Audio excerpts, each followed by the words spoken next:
Chapter 8. April. Brenton's mom. I've never known my son to act irrationally, but I must say I was a bit shocked and angry when he gave away all his computer equipment. Sure, my husband gets it for free through his work, but even so, it was thousands of dollars worth of electronics. You don't just give that away. And Brenton loved his computer. When I asked him why he gave it all away, he sort of shrugged and acted like I couldn't possibly understand. That's not like my son either. I thought he was going through one of those preteen phases. Maybe this was his way of rebelling against his father. I should have punished him.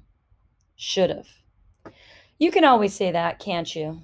Only later did I find out the real reason he gave his computer away. Sam's mom.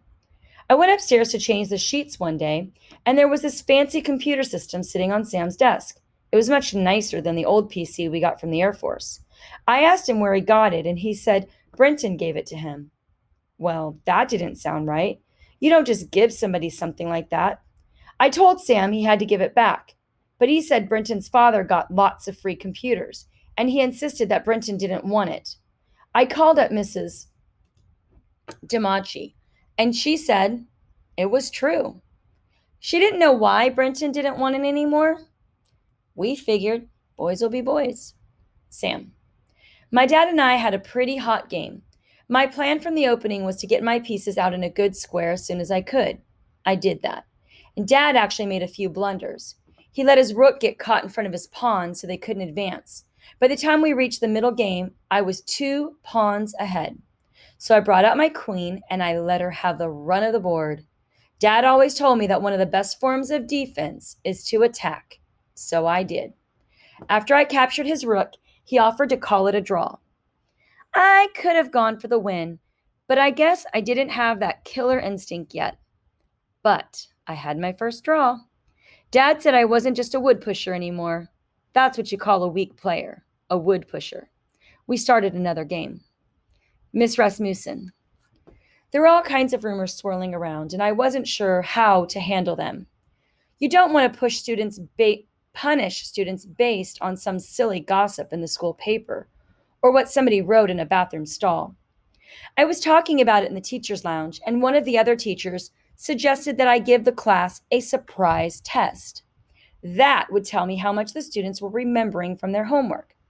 Normally, I don't like the whole idea of giving tests for students this age, but it seemed like a good idea.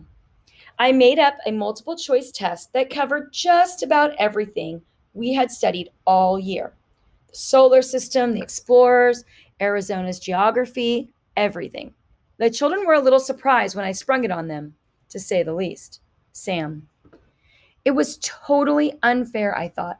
Miss Rasmussen tells us all year long that she doesn't believe in tests. Then, bang, out of nowhere, she hits us with this huge test. Miss Rasmussen. Well, the class did pretty well as a whole. I was pleased about that. Brenton got every question right. No surprise there. Sam and Kelsey failed completely. Their grades were the worst in the class. It was like they'd never even seen the material before. But they'd been turning in their excellent homework. That made me very suspicious. They should have done better. But what was most surprising, though, was that Judy got a C. She's an extremely bright girl who turned in perfect homework every night. There was no reason why she shouldn't have done better. I had no choice but to believe the rumors about the cheating were true. I was prepared to present the evidence to the principal. Judy Douglas. I couldn't believe I got a C. I've never gotten a C before in my life. I was so ashamed. Instead of bringing the test home to show my parents, I stuffed it in the back of my locker. If anybody asked where it was, I decided I would pretend it was lost. As it turned out, I never had to pretend anything. After what happened, I felt silly for even caring about what I got on the test. Kelsey. Snick was absent the day we got the test back. I thought maybe he stayed home from school because he knew he failed. But he was absent the next day, too. Then Miss Rasmussen came in after lunch that second day, and she was crying. She told us that Snick's father was killed.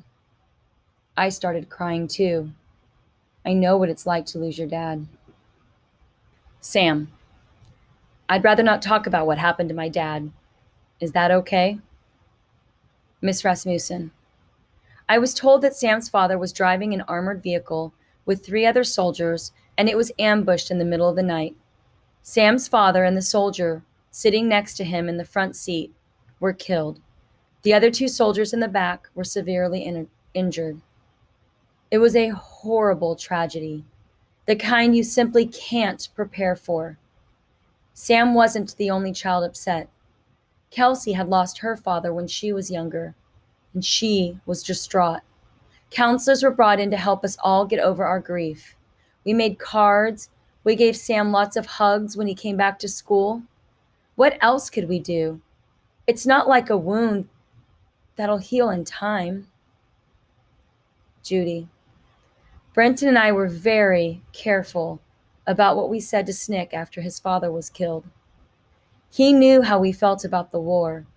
We didn't want to say anything that might be insensitive. It was just so sad. Snick was the only one who didn't cry. Maybe he got it out of his system at home. We all felt so sorry for him. Kelsey, I was so angry. We had met Snick's dad. He came into our class that day and he told us what it was like to be a soldier. He was a good guy. Now, he was dead.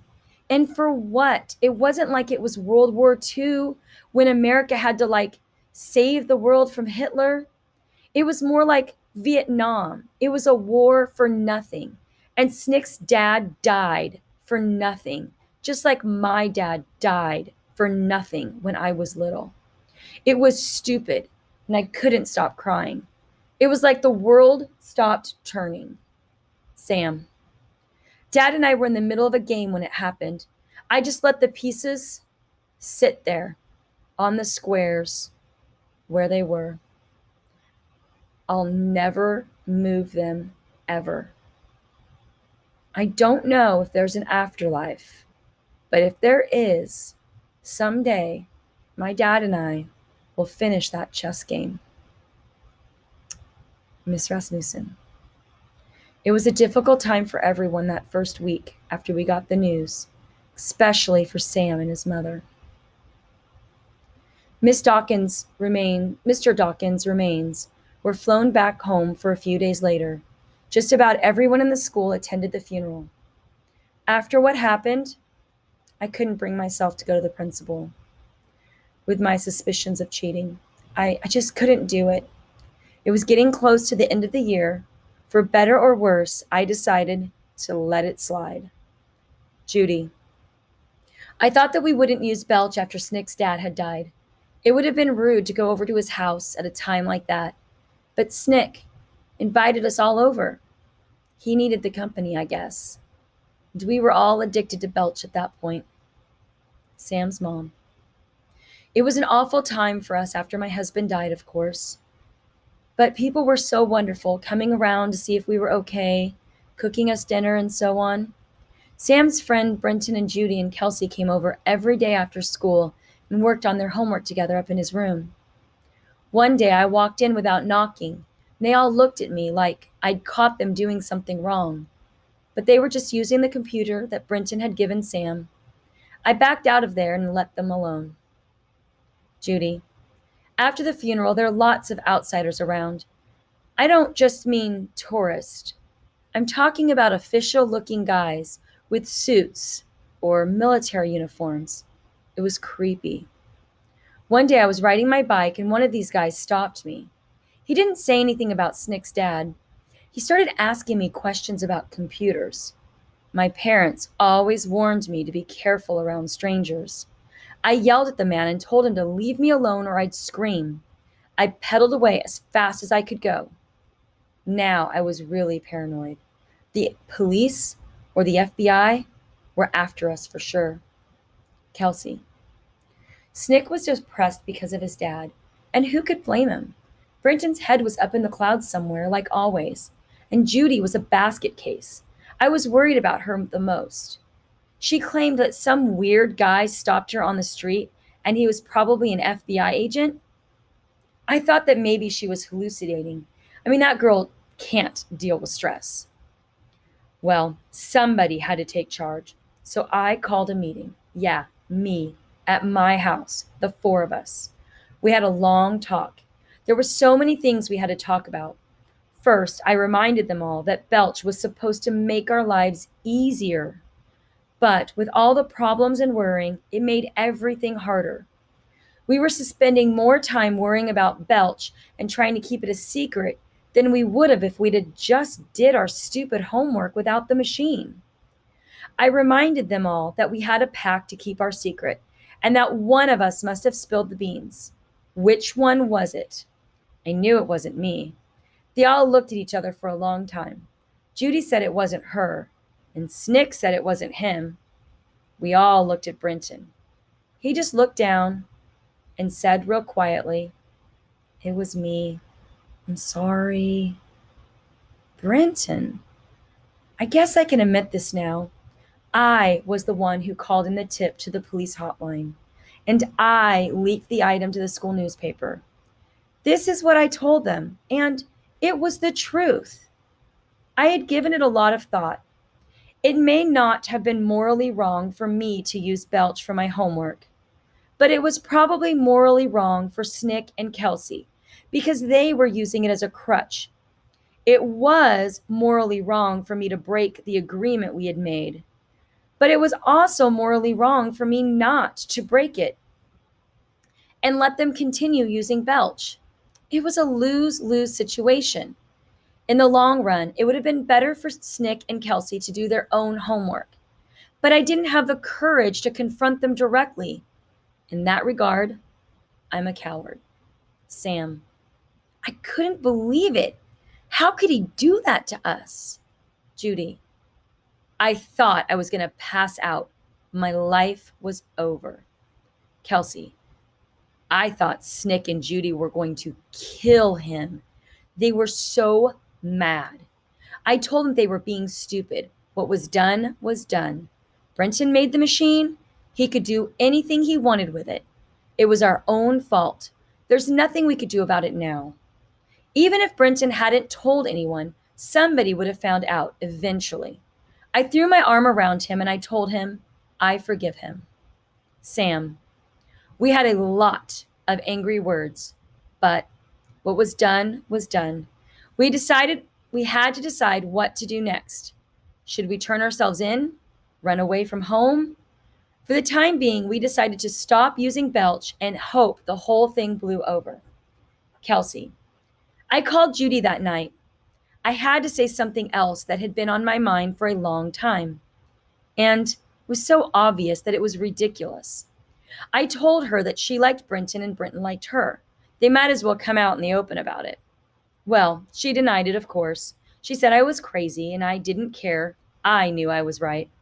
I may not know much about math or geography, but I know when two people like each other. Brenton and Judy were going out with each other, and they didn't even know it. Judy. Well, I told Kelsey she was nuts about me and Brenton, but I will say this. Kelsey really impressed me. I was proud of her for taking over like that, and I was glad we had the meeting. It made me feel a little bit better the next day in school. Then Miss Rasmussen handed me a note that said Brenton, Snick, Kelsey, and I were invited to a meeting in Principal Wilson's office the next week. Invited? This was it. We were going to be suspended, kicked out of school. My life was over. Sam. So Judy says we should just admit everything and tell the truth about Belch. She says that when criminals plead guilty to a crime, they get a lighter punishment than if they claim they're innocent. I told her she's crazy. She'll never get into law school. Someday, if they ever find out that she cheated her way through 5th grade. She's upset, of course. She says she never wanted to use the machine to do her homework in the first place. Then Brenton says it might be possible to destroy any evidence that Belch ever existed. He could erase all of our data and wipe the hard drive clean. Now that sounded like a good idea to me. We were in agreement. We decided to go into Principal Wilson's office the next week and deny everything. We'd pretend there was never any such thing as a homework machine.